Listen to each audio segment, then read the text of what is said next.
సిద్దిపేట జిల్లా దుబాక మున్సిపాలిటీ కార్యాలయంలో మొదటి రోజు నామినేషన్ల ప్రక్రియ ప్రశాంత వాతావరణంలో కొనసాగింది.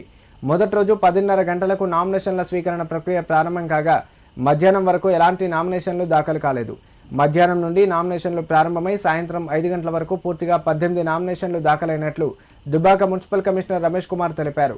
ఇందులో బీఆర్ఎస్ పార్టీ నుండి 8 నామినేషన్లు, కాంగ్రెస్ పార్టీ నుండి 7, బీజేపీ నుండి 1, స్వతంత్ర అభ్యర్థుల నుండి 2 నామినేషన్లు దాఖలైనట్లు తెలియజేశారు.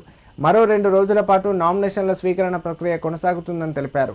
అభ్యర్థులకు ఎలాంటి ఇబ్బందులు ఉన్నా, ఎలాంటి సమాచారం కావాల్సినా తమని తప్పనిసరిగా సంప్రదించాలని కోరారు. నామినేషన్ల ప్రక్రియ ప్రశాంత వాతావరణంలో కొనసాగేందుకు ప్రతి ఒక్కరూ సహకరించాలని కోరారు.